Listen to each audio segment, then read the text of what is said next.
प्रिय मित्रों, आप सभी का हमारे YouTube चैनल डिजिटल ज्योतिष गुरु में बहुत बहुत स्वागत है। और आज हम चर्चा करने जा रहे हैं 3 दिवसीय महालक्ष्मी व्रत के विषय में, जिसके बारे में हमने पहले भी वीडियो बनाया हुआ है और उस वीडियो में हमने विस्तार से जानकारी दी है कि यह व्रत कब किया जाता है और क्या इसकी तारीख या तिथि आ रही है। उसी के अनुरूप में फिर भी हम एक बार बता देते हैं कि यह व्रत 3 सितंबर से शुरू होकर के 5 सितंबर तक रहेगा एवं इसके बारे में सामग्री एवं समय की जो गणना है या उसको करने का जो तरीका है उसके बारे में हम पिछले वीडियो में बता चुके हैं। और अब आगे की वीडियो में पूजन की विधि एवं इस व्रत की कथा, जिसके द्वारा हमें सुफल प्राप्त हो सके। तो आइए चर्चा करते हैं अगले विषय पर, जो आज का हमारा मुख्य विषय है। साथ ही अगर आपने अब तक हमारे चैनल को सब्सक्राइब नहीं किया है तो कर लें और बेल आइकॉन अवश्य दबाएं, जिससे कि यह वीडियो सबसे पहले आप तक पहुंच सके। प्रथम 3 सितंबर 2022 को सुबह आपको सूर्य उदय से पहले बिस्तर का त्याग कर देना है। कहने का तात्पर्य, आपको जितना हो सके सुबह सूर्य उदय से पहले पहले उठ जाना है।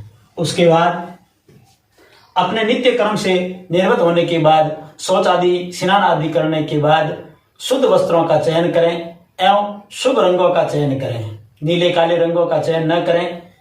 जहां तक हो सके शोभनीय वस्त्रों का चयन करें एवं महिलाएं भी शुभ वस्त्रों का चयन करें, जैसे लाल, गुलाबी, पीला, इस तरह के रंगों का चयन करें। इसके बाद शुद्ध भाव से अपने घर के पूजा स्थान में आए एवं अपनी जो नित्य कर्म की जो पूजा प्रणाली है उसी प्रणाली के अनुसार में उस पूजा को करें एवं उसको करने के बाद में आपको श्री महालक्ष्मी की पूजा करनी है, जिससे कि आपको किसी भी प्रकार के विशेष मुहूर्त की आवश्यकता नहीं रहेगी।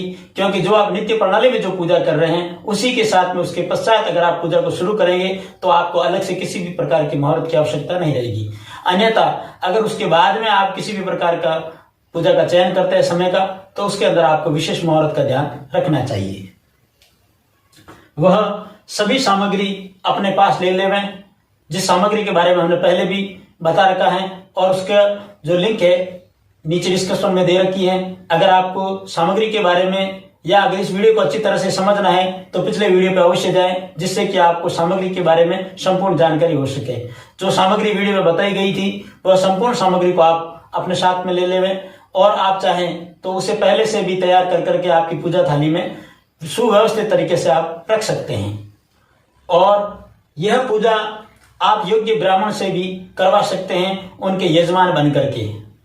और अगर उपलब्धता नहीं है तो आप स्वयं भी पूजा कर सकते हैं। अपने प्रेम भाव से महालक्ष्मी जी की पूजा करें एवं प्रसन्न चित्त भाव से महालक्ष्मी की प्रार्थना एवं पूजा में अपने मन को स्थिर करें। अगर आप पंडित जी के द्वारा पूजा को संपन्न करवा रहे हैं तो विशेष करके पंडित जी से सलाह लेकर के समय का मुहूर्त का चयन करें। क्योंकि अगर आप नित्य प्रणाली के साथ में पूजा कर रहे हैं तो आपको विशेष अलग मुहूर्त की आवश्यकता नहीं रहेगी। अगर आप उस समय को छोड़ करके किसी अन्य समय में अगर आप पूजा कर रहे हैं तो एक बार आप अपने पंडित जी से इस बारे में डिस्कस या सलाह अवश्य ले लें और मुहूर्त का चयन कर करके ही पूजा करें। इसके पश्चात अगर आपके पूजा घर में पर्याप्त बैठने के लिए स्थान है, जगह है, तो आप उसी स्थान पर आप चाहे तो साथ में पति पत्नी या सामूहिक रूप से पूजा कर सकते हैं। अगर जगह पर्याप्त है तो आप वहीं पूजा करें, अन्यथा आप चाहें तो दूसरी जगह का भी चयन कर सकते हैं। जहां आपको जगह पर्याप्त लगे वो ऐसी जगह का चयन करें कि जो शुद्धिकरण भाव से शुद्ध हो एवं पूर्व अभिमुख होकर के पूजा करें। और उस जगह का स्थान का चयन करने के बाद में उस स्थान पर जाएं और जल से पुष्प से जल लेकर के शुद्धिकरण के भाव से छींटे देवें एवं अपने ऊपर भी शुद्धिकरण के भाव से छींटे देवें और पूजन की जो सामग्री है उसके ऊपर भी शुद्धिकरण के भाव से छींटे देवें। उसके पश्चात पाटे पर लाल वस्त्र को बिछाएं और उसके ऊपर महालक्ष्मी जी की प्रतिमा को या तस्वीर को महालक्ष्मी जी के रूप में भाव बनाते हुए विराजमान करें एवं विराजमान करने के पश्चात पुनः जल से पुष्प से जल लेकर के छींटे देवें और शुद्धिकरण का भाव प्रकट करें। उसके पश्चात दोनों हाथ जोड़ करके महालक्ष्मी जी से प्रार्थना करें कि आप यथा स्थान पे विराजमान हुए और उसके पश्चात अपने हाथ में जल, चावल और लाल पुष्प लेकर के संकल्प का भाव दर्शाएं और संकल्प अपने मन वांछित जो कामना भाव है उसको ध्यान में करते हुए एक संकल्प लेवें कि जो आप 3 दिवसीय जो व्रत कर रहे हैं उसके प्रति अपना संकल्प को प्रकट करें और ऐसी भावना करें कि जो मैं अपने भाव से ये व्रत कर रही हूं या कर रहा हूं उस व्रत के प्रति आप पूर्ण श्रद्धा से आप उसके प्रति आसक्त रहेंगे एवं आप उसके प्रति मां लक्ष्मी से कृपा की कामना कर रहे हैं। ऐसा भाव बनाते हुए संकल्प को लेवें और उस समय का या उस दिन की जो तिथि गणना है उसके अनुसार में आप अपनी भाषा में संकल्प को बोल सकते हैं या आप चाहें तो इस तरह से भी बोल सकते हैं कि भाद्रपद शुक्ल पक्ष संवत 2079 अष्टमी तिथि इति श्री शुभ नक्षत्रे शुभ वारे शुभ तिथिये इतिस्त समम सह ममम त्रिदिवसीय व्रतम सह संपन्नाय यतु संकल्पामि भयामि। आप चाहें तो इस प्रकार भी अपना संक्षेप के अंदर इस संकल्प को बोल सकते हैं। ये संकल्प अगर आप पंडित जी के द्वारा पूजा करवा रहे हैं तो संकल्प आपको वो अवश्य करवा देंगे और अगर आप स्वयं कर रहे हैं तो अपनी भाषा में अपने शब्दों में किसी भी प्रकार से आप उच्चारण कर करके आप संकल्प को दर्शा सकते हैं और उस संकल्प के बाद में आप आगे की पूजा की कार्रवाई करें। फिर इसके बाद में आप आगे की पूजा शुरू करें और आगे की पूजा के दरमियान में आप अपने ऊपर सर्वप्रथम वस्त्र जो सिर ढका हुआ होना चाहिए तो आप उसके अंदर या तो आपके पास में पगड़ी या किसी भी प्रकार का शुद्ध वस्त्र हो तो उससे सिर ढकें, अन्यथा जो मौली वस्त्र हैं उसी को वस्त्र मानते हुए आप अपने सिर के ऊपर रखें जिससे कि ये औपचारिकता हो सके कि आपका सर ढका हुआ है। उसके पश्चात आप पूजा सामग्री की जो थाली है उसको अपने सम्मुख ले लें और लेने के बाद में पुनः एक बार मां लक्ष्मी जी से आह्वान करें और आह्वान करने के बाद में पूजा शुरू करें। पूजा शुरू करने में आपकी जो शुरुआती पूजा है उसमें आपको विशेष ध्यान रखना है। उसके बाद में आपको जो जो भाव आए उसके हिसाब से आप पूजा की सामग्री को अर्पण कर सकते हैं। थाल में सर्वप्रथम आपको जल के लेकर के पुष्प के द्वारा जल से वापस पुनः छींटे देने हैं, शुद्धिकरण का भाव दर्शाना है। उसके बाद कुमकुम के द्वारा तिलक करना है। कुमकुम के द्वारा सबसे पहले भगवान विष्णु को आपको तिलक करना है और माता लक्ष्मी जी को कुंकू लेकर के सिर्फ उनको अर्पण करना है, न कि टीकी देनी है। आपको टीकना नहीं है, केवल आपको छींटे देने हैं और उन्हें अर्पण करना है कुमकुम। उसके बाद में वस्त्र रूपम के अंदर आपको मौली अर्पण करनी है और उसके पश्चात चावल की मां लक्ष्मी जी को अर्पण करना है और पीली सरसों जो है वो विष्णु भगवान को अर्पण करनी है। उसके पश्चात गुड़ का भोग लगाएं, गुड़ के द्वारा नैवेद्य अर्पण करें और उसके पश्चात जो तमाम पूजन की सामग्री है ये तो चित्त भाव से उस सामग्री का उच्चारण करते हुए मां लक्ष्मी को प्रेम भाव से अर्पण करते जाएं और फल को अर्पण करने के बाद में अपने शुद्ध भाव से प्रार्थना करें। अब उसके पश्चात जिस कामना से आप कर रहे हैं उसकी प्रार्थना करते हुए आप क्षमा याचना करें कि जो हमें जिस प्रकार से हुई है, और वैसे कहा भी गया है कि पूत कपूत हो सकता है किंतु माता कभी कुमाता नहीं हो सकती हैं और माता की तो वैसे भी कृपा बनी रहती है। फिर भी आप माता को अपनी याचना रूप में क्षमा याचना करें कि जो भी अगर इस पूजा में हमारे से कोई भी प्रकार की त्रुटि रही है तो उसे क्षमा करें और उसके पश्चात महालक्ष्मी जी के सूक्त का पाठ करें। इस प्रकार की पुस्तक आपको कहीं भी अवेलेबल हो जाएगी। श्री सूक्त का पाठ करें और लक्ष्मी जी के व्रत की कथा को श्रवण करें या कहें। तो अगर आपको इस तरह की पुस्तक मिल जाती हैं तो ठीक है, अगर नहीं मिलती है तो वीडियो के द्वारा भी आप श्री सूक्त का पाठ एवं श्री महालक्ष्मी जी के व्रत की कथा आप सुन सकते हैं। और जो कर्ज से मुक्त होना चाहते हैं या जिन्हें लगता है कि हमारे ऊपर कर्ज है और उससे हम मुक्त नहीं हो पा रहे हैं तो उन्हें श्री ऋण मोचन मंगल स्तोत्रम का पाठ भी करना चाहिए, जो आपको उस पुस्तक में मिल जाएगा। और नहीं भी मिलता है तो हम इसका एक बार यहाँ विवरण से बताएंगे, तो उसके द्वारा आप सुन सकते हैं या कर सकते हैं, जिससे कि आप ऋण मुक्त होकर के सह खुशल जीवन यापन कर सकें।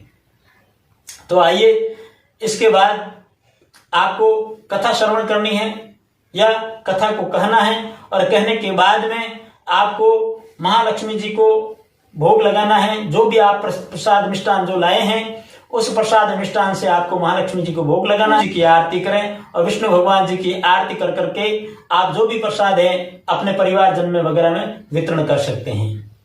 तो आइए अब इसके बारे में आगे कथा जानते हैं एवं श्री सूक्त का पाठ हम करते हैं। बोले महालक्ष्मी माता की जय हो। ओम हिरण्यवर्णा हिरण्यशूर्ण रजतस्ता जातम चांद्रम हिरण्यमय लक्ष्मी जात वेदामया। हे जात वेदो अग्निदेव, आप समस्त बीते हुए वृतांतों को जानने तथा बतलाने वाले हैं।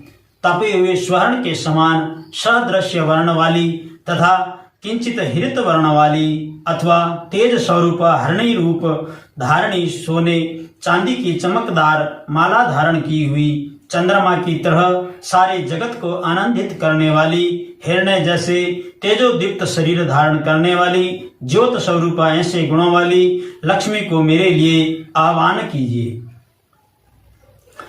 ताममह आवजात वेदो लक्ष्मी मनपांगमिनम यशाम हिरण्य वंदेयम गामश्वहम पुरुषानहम। हे जात वेदों से उत्पन्न अग्निदेव, मुझको छोड़कर किसी और स्थान पर नहीं जाने वाली ऐसी उत्तम गुण वाली लक्ष्मी को मेरे यहाँ पर आग्रह पूर्वक बुलवाइए, जिससे मैं लक्ष्मी का आह्वान करके इच्छित वर्ण रतन गो घोड़े उत्तम पशुधन निवास एवं खेती के लिए उपयोगी भूमि रूपी धन सहयोगी मित्र पुत्र एवं पात्र को प्राप्त करूं। अश्वपूर्वारतमद्यं हस्तिनाद प्रमोदिनीं श्रेयं देवी मोम हवे श्रीहमा देवी जुषताम।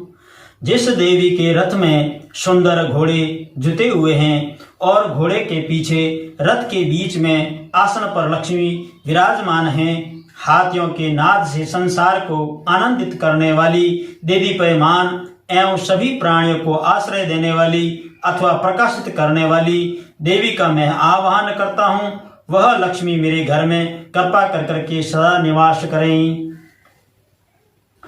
काहां सोशिष्मतां हिरण्य प्राकारामृतं जलवन्तीं त्रपामं त्रपयन्तीं पद्मेस्तात्मां पदं वर्णातामिहो हवेशेयम्।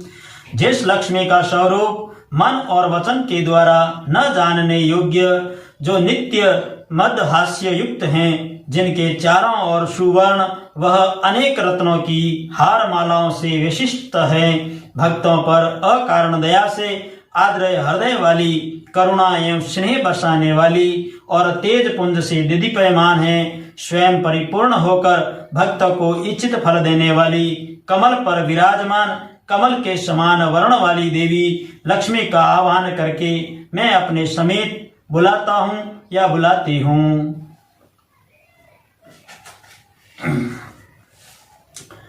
चंद्रां प्रभासां यशस्वां जलवती श्रियं लोके देवसुष्टामुदारां तां पद्मिनी मे शरणं प्रपदे लक्ष्मी में नश्यतां तवां वर्णोमि। चंद्रमा के समान शीतल प्रकाश और शांति देने वाली मन को प्रश्न करने वाली अपनी कीर्ति से देदीप्यमान स्वर्ग लोक में इंद्रादि देवगणों से सेवित अत्यंत उदार हृदय वाली धन रत्नों से परिपूर्ण कमल के आसन पर विराजमान सभी को आश्रय देने वाली जगत विख्यात लक्ष्मी, आपकी कृपा से मेरी दरिद्रता को दूर करो, मैं आपकी शरण लेता हूँ। आदित्यवर्णे तपस्योऽधिजातो वनस्पतिस्त्ववृक्षोतविल्लौ तस्य फलानि तपसानुदन्तु मायान्त्रा यास ब्रह्मा लक्ष्मी। हे सूर्य के समान कांति वाली तेजस्वी विग्रह वाली, आपके प्रभाव से बिना पुष्प के फल देने वाली वृक्ष बेल को उत्पन्न करने वाली देवी, मैं उस बिल्व वृक्ष को अर्पण करता हूँ। आपके बल द्वारा मेरे हृदय के भीतर और बाहर से दुख दरिद्रता रोग क्लेश को कृपा कर करके दूर करो। उपेतु महादेव शक कीर्तिश्च मणिनाश प्रादुर्भूतोऽस्मि राष्ट्रोऽस्मि न कीर्तिमुक्ति ददातु मे। हे देवी लक्ष्मी, आप मुझे देवताओं के मित्र धन के अधीन अधिदेव कुबेर देवता यश स्वर्ण रतन मणियों के साथ कृपा करके मुझ पर प्रसन्न हो। मेरा जन्म इस भारत राष्ट्र में हुआ है। आप मुझे इस गौरव के अनुरूप यश कीर्ति एवं समृद्धि प्रदान करो। श्रोतिविपाश्मलां ज्येष्ठां लक्ष्मीं नाश्याम्यहम् अभितुं समृद्धिं च सर्वा निर्णुदं मेघ्रा। कमला की बड़ी बहन लक्ष्मी दरिद्रता जो भूख प्यास का मल रूप धारण करने वाली का मैं नाश दूर करती हूँ। हे पदम निवासिनी लक्ष्मी देवी, आप मेरे घर की दुख दुविधा धन बढ़ोतरी में आने वाली विघ्न बाधाओं को कृपा कर करके दूर करें। गंधधारं दुरादर्शा नित्यं पुष्टा करीषिणी ईश्वरीं सर्वभूतां तापि होम हये श्रियम्। सुगंधित पुष्पों के अर्पण करने से प्राप्त करने योग्य, किसी भी शक्तिशाली से न दबने योग्य, सदैव अन्न धन से पूर्ण कर गो घोड़े आदि पशु धन व समृद्धि बढ़ाने वाली और संसार के सभी प्राणियों को स्वामिनी देवी भगवती लक्ष्मी को मैं अपने निकट सादर बुलाता हूँ या बुलाती हूँ। मनस कामाक्त्वीं वाच सत्यमसीमहि पशूनां रूपमन्यस्य मही श्रिये श्रयतां यश। हे लक्ष्मी देवी, मैं आपके दिव्य प्रभाव से मेरे मन की कामनाएं पूर्ण हो, मेरी वाणी में सत्यता की अनुभूति हो, गौ से दूध दही घृत व अन्य पदार्थों का विभिन्न पशुओं से सदा लाभ उठाऊं एवं नाना प्रकार के अन्न अर्थात उत्तम भोज्य सामग्री सदैव प्राप्त होती रहे। मेरे यहाँ आपकी कृपा से सुख संपत्ति एवं यश कीर्ति बनी रहे। कर्दमेन प्रजा भूता मही शंभो कर्दम श्रेयसवासय में कुले मांतारम पदमालिन्यम। कर्दम नामक ऋषि पुत्र से लक्ष्मी प्रकटस्थ पुत्र वाली हुई। हे कर्दम, आप कृपा कर करके मेरे सानिध्य में रहो अर्थात मेरे घर निवास करो। आपकी कर्दम ऋषि की कृपा प्राप्त होने से देवी लक्ष्मी भी मुझ पर प्रसन्न होकर मेरे ऊपर कृपा दृष्टि बनाए रखेगी। कमल माला धारण करने वाली हे माता लक्ष्मी देवी, मैं कुल में भी निवास करूं। आपुसरजन्तु शिनगन्धानि चिकिलितवश में ग्रहे नीच देवीं मातुरा श्रेयसवासय में कुले। जिस तरह कर्दम की सतती ख्याति से लक्ष्मी का अवतार हुआ, उसी तरह समुद्र मंथन से भी 14 रत्नों के साथ देवी श्री लक्ष्मी का अवतार हुआ है।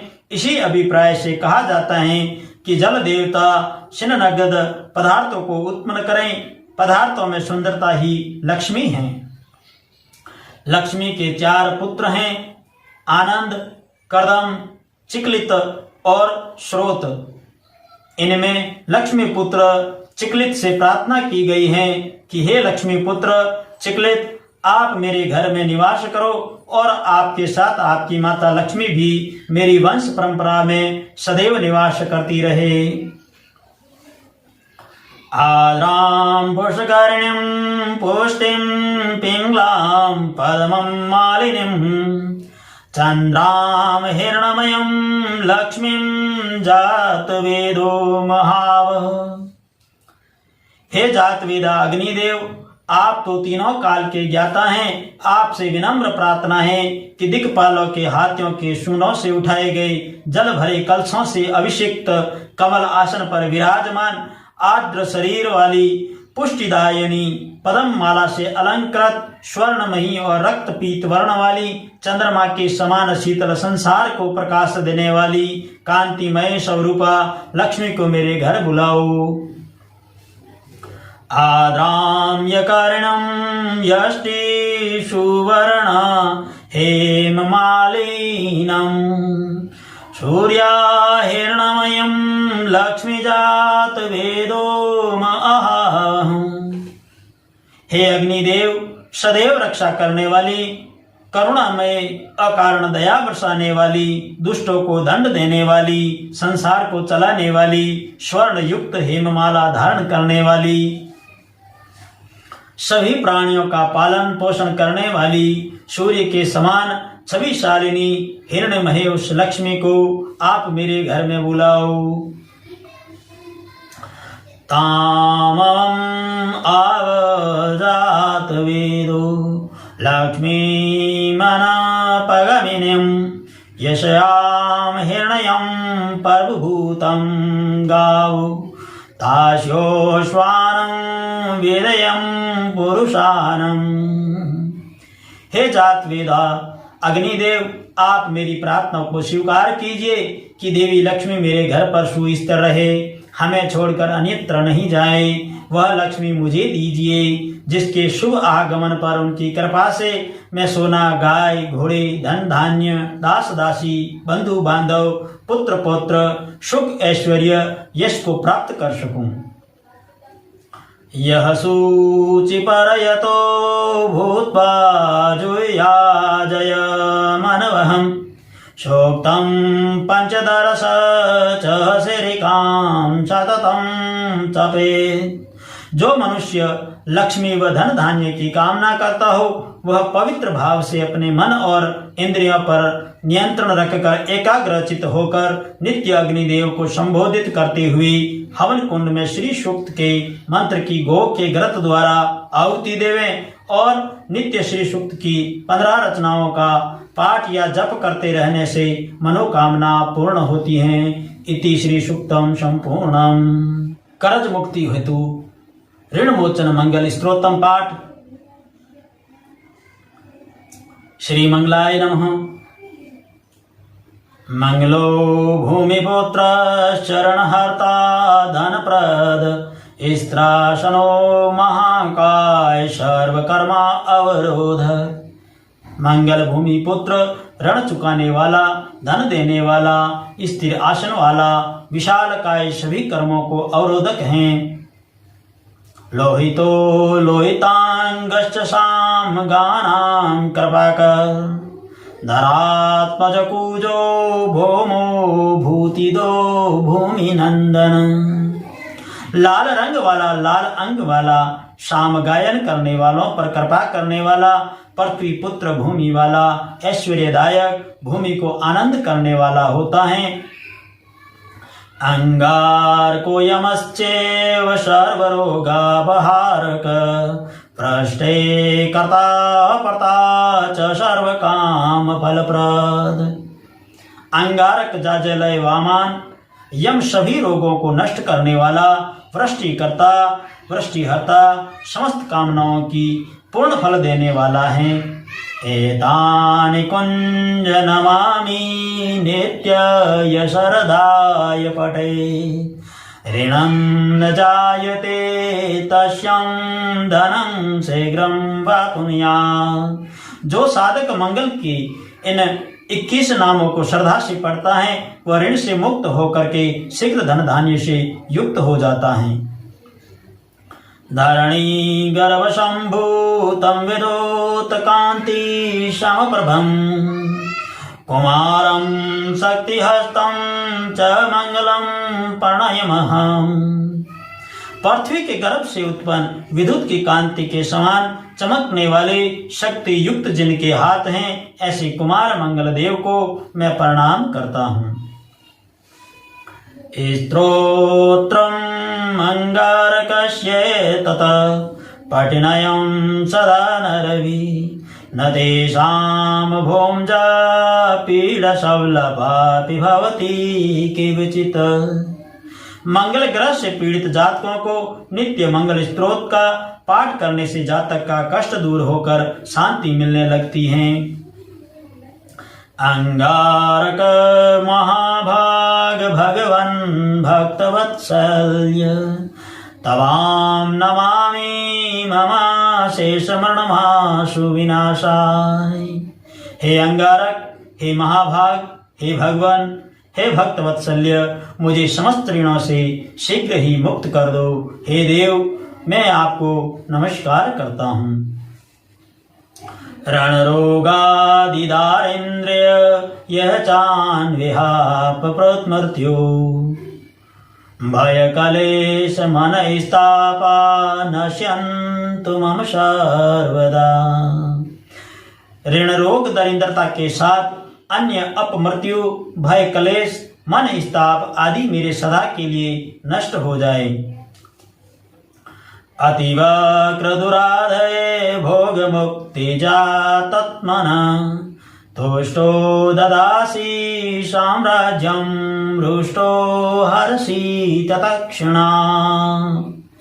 हे अति वक्र दुराधय भोग मुक्त जितात्मन मंगल देव, आप भक्तों पर प्रसन्न होने पर साम्राज्य दे देते हो, लेकिन नाराज होने पर शीघ्र ही सभी नष्ट कर देते हो। वीरंची शकर विष्णूनां मनुष्याणां तु कथा तेन तवं सर्वशतवेन ग्रहराजो महाबलम्।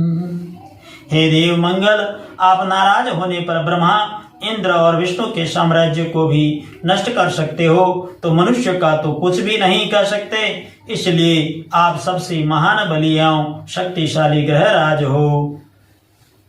पुत्रान देहि धनं देहि तवामयुष्मं शरणं गत ऋणधारेन्द्रिय दुखेन शत्रुणां च भयातत। हे मंगल देव, ऋण दरिद्रता और शत्रु भय से मुक्त कर करके मुझे पुत्र दो, धन दो, मैं आपकी शरण में आया हूँ। एभिर्दादशास्मि श्लोकैर्यं स्तौति च धरासुतं महिति श्रेयमापनोति हापरो धन दो युवा। जो जातक इन 12 श्लोकों से मंगल देव की स्तुति रणमोचन मंगल स्तोत्र का नित्य पाठ करता है, उस जातक के ऋण मुक्त होकर उसे अपार धन लक्ष्मी की प्राप्ति होती है। ऋणमोचन मंगल स्तोत्रम संपूर्णम। बोले श्री लक्ष्मी मात की जय। श्री महालक्ष्मी व्रत कथा। अब आप प्रेम भाव से शुद्ध चित्त मन से महालक्ष्मी जी की व्रत की कथा को श्रवण करें एवं महालक्ष्मी से मन में भाव ये प्रार्थना करें कि श्री महालक्ष्मी की कृपा सदैव हम पर बनी रहे। ऐसा भाव मन में रखते हुए श्री महालक्ष्मी व्रत कथा का श्रवण करें। एक समय महर्षि देवयन व्यास जी हस्तिनापुर को पधारते हैं, जिनका आगमन सुन तमाम राज्य कुल के कर्मचारी महाराज भीष्म सहित उनका सम्मान आदर कर राजमहल में लाए। राजमहल में महाराज को स्वर्ण के सिंहासन पर विराजमान कर अर्धपात्र आचमन से आपका पूजन किया। व्यास जी के स्वस्थ चित्त होने पर राजरानी गंधारी माता कुंती ने हाथ जोड़कर प्रश्न किया कि महाराज, आप त्रिकालज्ञ तत्वदर्शी हैं, आपसे हमारी प्रार्थना है कि हम स्त्रियों को कोई ऐसा व्रत व पूजन सरल बताइए जिससे हमारी राजलक्ष्मी सुख पुत्र पौत्र परिवार सदा सुखी रहे। इतना सुन के व्यास जी ने कहा कि हम ऐसे व्रत पूजन का उल्लेख कर रहे हैं जिससे सदा लक्ष्मी जी स्थिर होकर के सुख पैदा करेगी। वह श्री महालक्ष्मी का व्रत है। बोले श्री महालक्ष्मी माता की जय हो। जिनका पूजन प्रतिवर्ष अश्विनी कृष्ण पक्ष अष्टमी को माना जाता है। तब राजरानी गंधारी ने कहा, महात्मन, यह व्रत कैसे आरंभ होता है, किसी विधान से पूजन होता है, इसका विस्तार बताने का कष्ट करें। तब महर्षि जी ने कहा कि व्रत भाद्रपद शुक्ल पक्ष के अष्टमी से आरंभ करें और अष्टमी के दिन सुबह व्रत का मन से मन में संकल्प कर किसी जलाशय में जाकर के स्नान कर सचेल कपड़ा पहनते ही तानी दुर्वा से महालक्ष्मी जी को जल का अर्पण दे करके प्राणायाम करें। फिर घर आकर के शुद्ध 16 धागों का एक गंडा बना के प्रतिदिन एक गांठ लगानी चाहिए। यह विधि 16 दिन जो व्रत का पालन करते हैं उनके लिए है। इसी प्रकार 16 दिन तक 16 गांठ का गंडा तैयार कर अश्विनी कृष्ण पक्ष अष्टमी को व्रत कर करके मंडप बना चंदोवा तान करके उसके नीचे माटी के हाथी पर महालक्ष्मी जी की मूर्ति स्थापित कर तरह तरह के पुष्पमालाओं से लक्ष्मी व हाथी का पूजन, कई तरह के पकवान सुवासित पदार्थों का नैवेद्य समर्पण करें और श्रद्धा सहित महालक्ष्मी जी व्रत करने से आप लोगों की राजलक्ष्मी सदा स्थिर रहेगी, ऐसा विधान बताकर व्यास जी अपने आश्रम को प्रस्थान कर जाते हैं। इधर समय अनुसार भाद्रपद मास की शुक्ल पक्ष की अष्टमी के दिन तमाम राजघरानों की नारियों ने वह नगर स्त्रियों ने महालक्ष्मी व्रत का आरंभ कर दिया। बहुत सी नारी गंधारी के साथ प्रतिष्ठा मान हेतु व्रत का साथ देने लगी। कुछ थोड़ी नारी माता कुंती के साथ भी व्रत का आरंभ करती हैं, पर गंधारी जी द्वारा कुछ द्वेष भाव चलने लगा। ऐसा होते होते 15 दिन व्रत के समाप्त होकर के 16वां दिन अश्विनी कृष्ण पक्ष की अष्टमी का दिन आया। उस दिन प्रातः काल से नगर नारियों ने उत्साह मनाना आरंभ कर दिया और तमाम नगर नारी राजमहल में गंधारी के वहां उपस्थित होकर तरह तरह से महालक्ष्मी जी के मंडप माटी के हाथी बनाने व सजाने की बड़ी तैयारियां होने लगी। गंधारी जी ने नगर की सभी प्रतिष्ठित नारियों को बुलाने के लिए सेवक भेजे, पर माता कुंती को नहीं बुलाया गया और न ही कोई सूचना उत्सव में शामिल होने की दी गई। सारे राजमहल में तरह तरह के उत्सव वाद की धुन गूंजने लगी, जिससे सारी हस्तिनापुर में खुशी जानी गई। माता कुंती ने अपना अपमान समझ करके बड़ा रंज मनाया और व्रत की कोई तैयारी न की। इतने में महाराज युधिष्ठिर, अर्जुन, भीमसेन, नकुल, सहदेव सहित 5 पांडव उपस्थित होते हैं। अपनी माता को रंजीदा देख अर्जुन ने प्रार्थना की कि माता इतनी दुखी क्यों हो? क्या हम भी आपके दुख का कारण समझ सकते हैं और दूर करने में भी सहायक हो सकते हैं? आप बयान करें। तब माता कुंती ने कहा, बेटा यह जाति अपमान है, इससे बढ़कर के कोई दुखी नहीं है। आज नगर में श्री महालक्ष्मी व्रत उत्सव है। उत्सव में राजरानी गंधारी द्वारा सारे नगर की आली अदना औरतें मान देकर बुलाई गई, पर तुम्हारे ईर्ष्यावश मुझे अपमान कर उत्सव में नहीं बुलाया। तो पार्थ ने कहा, माता क्या वह पूजा का विधान सिर्फ दुर्योधन के ही महल में हो सकता है, आप अपने घर में नहीं कर सकती?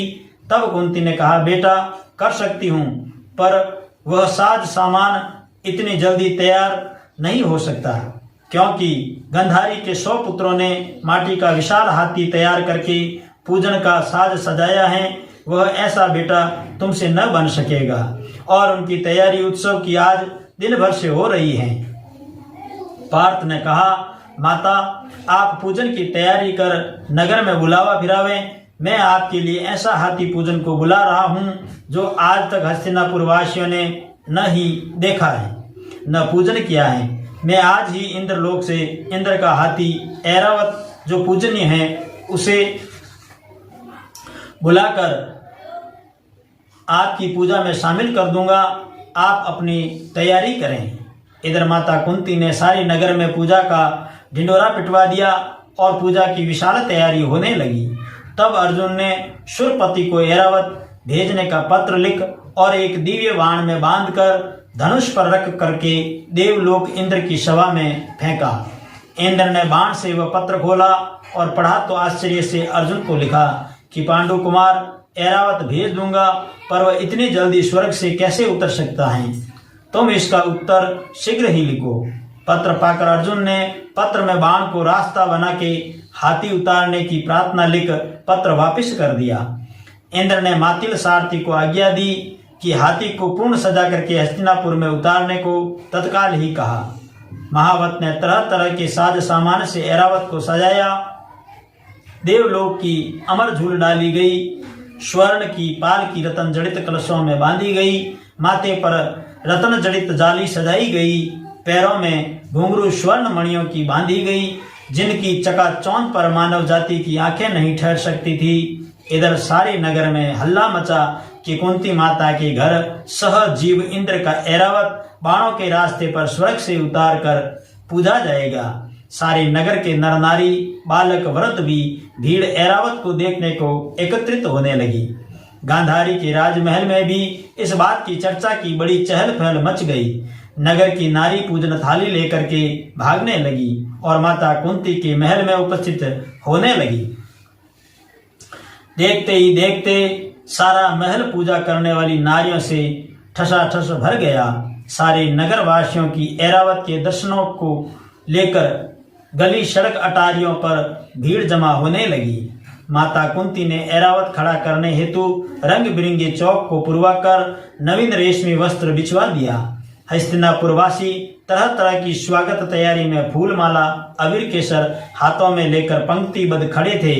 इधर इंद्र की आज्ञा पाकर ऐरावत स्वर्ग से बाणों द्वारा बनाए गए रास्ते से धीरे धीरे आकाश मार्ग से उतरने लगा, जिसके गहनों की आवाज नगरवासियों को आने लगी।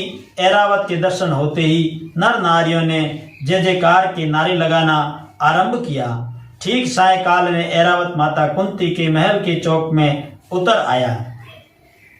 तब तमाम नर नारियों ने पुष्पमाला अबीर केसर को चढ़ाकर स्वागत किया। महाराज धौम्य पुरोहित द्वारा ऐरावत पर महालक्ष्मी जी की मूर्ति स्थापित करवा करके वेद मंत्रों द्वारा पूजन की गई। नगरवासियों ने भी लक्ष्मी पूजा का स्वागत करके ऐरावत की पूजा की। फिर तरह तरह के मेवा पकवान लेकर के ऐरावत को खिलाए। ऊपर से जमुना जल पिलाया गया। फिर तरह तरह के पुष्पों की ऐरावत पर वर्षा की गई। पुरोहित द्वारा स्वस्ति पुंड्राय वाचन कर वर्ती नारियों द्वारा लक्ष्मी का पूजन विधान से कराया गया। फिर व्रत के डोरा की गंडे से 16वीं गांठ लगाकर लक्ष्मी के सामने समर्पण किया। फिर ब्राह्मणों को मेवा मिठाई देकर भोजन की व्यवस्था की गई। फिर वस्त्र द्रव्य सुवर्ण आभूषण देकर के व्रत नारियों ने संतुष्ट किए। तत्पश्चात सभी व्रत नारियों ने श्री महालक्ष्मी जी की घृत दीपक जला करके प्रेम से संपूर्ण पूजन आरंभ की। श्री महालक्ष्मी व्रत कथा द्वितीय। किसी नगर में धन ऐश्वर्य व पुत्र पौत्र आदि से संपन्न परिवार वाला एक सेठ रहता था। लक्ष्मी जी की उस पर पूर्ण कृपा थी।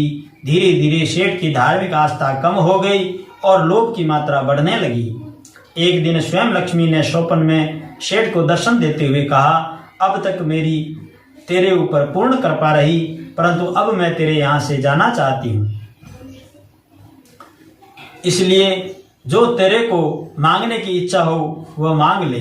सेठ ने प्रार्थना की, हे देवी, मैं इस समय तो कुछ नहीं मांगना चाहता। प्रातः काल अपने परिवार वालों से परामर्श कर जो कुछ मांगना होगा मांग लूंगा। आप कृपा कर करके कल तक मेरे यहाँ और निवास करें।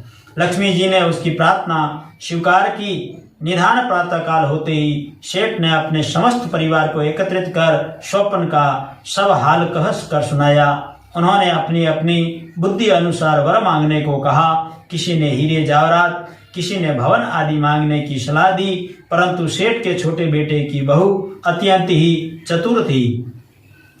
उसने कहा, हे पिताजी, यदि लक्ष्मी जी हमारे यहाँ से जाना चाहती हैं तो उनके अंगभूत हीरे जवाहरात एवं अन्य वस्तुएं किस प्रकार स्थिर रह सकेगी। इसलिए मेरे विचार से आपके परिवार में आपस में प्रेम व्यवहार बना रहे, बस यही वरदान मांग ले। लेकिन वरदान रात्रि में मिलेगा। इससे पूर्व दिन में अभी से आप कुआं, बावड़ी, धर्मशाला, गौशाला, स्कूल व अनाथालय में अपनी संपत्ति व्यय कर करके पुण्य कर लें, क्योंकि जब लक्ष्मी जी की कृपा नहीं रहेगी तो फिर ये काम नहीं हो सकेगा। पुत्र वधू की बात सेठ को अच्छी लगी और शाम तक सेठ जी ने संपत्ति का आधे से अधिक भाग धार्मिक कार्यों में लगा दिया। जब रात्रि को लक्ष्मी जी दर्शन दिए तो उसने वर मांगा। तब लक्ष्मी जी हंसती हुई बोली, हे सेठ, मैं तुमसे अत्यंत ही प्रसन्न हूँ, इसलिए यही आश्वासन देती हूँ कि मैं तुझे छोड़कर नहीं जाऊंगी, क्योंकि अब तेरी प्रवृत्ति धार्मिक हो गई है। इस प्रकार जीवन पर्यंत कृत्य करता हुआ धन धान्य से पूर्ण रहा और अंत में स्वर्ग लोक को प्राप्त हुआ। संसार में और भी जो व्यक्ति धार्मिक आस्था रखते हुए अपनी संपत्ति का सदुपयोग करके करेंगे, वे भी सुख शांति को प्राप्त होंगे। बोले श्री महालक्ष्मी मात की जय हो। इसके पश्चात आप घी से दीपक चेतन कर माँ लक्ष्मी की आरती एवं भगवान विष्णु जी की आरती करें। सर्वप्रथम भगवान विष्णु जी की ओम जय जगदीश की आरती करें। उसके पश्चात केवल आरती रूप को घुमाते हुए महालक्ष्मी जी की आरती करें, उनका गुणगान करें एवं माँ लक्ष्मी से प्रार्थना करें कि सदैव उनकी कृपा आपके एवं हमारे परिवार पर बनी रहे। आशा करते हैं कि वीडियो आपको पसंद आई होगी। अगर वीडियो पसंद आया है तो लाइक एवं शेयर अवश्य करें एवं साथ ही हमसे जुड़े रहने के लिए हमारे चैनल को सब्सक्राइब अवश्य करें एवं बेल आइकॉन जरूर दबाएं, जिससे कि सबसे पहले वीडियो आप तक पहुंच सके। एवं आशा करते हैं कि हम इस प्रकार के और कहीं जानकारी की वीडियो आप तक पहुंचाएंगे एवं महालक्ष्मी की कृपा आप सभी पर बनी रहे। हरि ओम।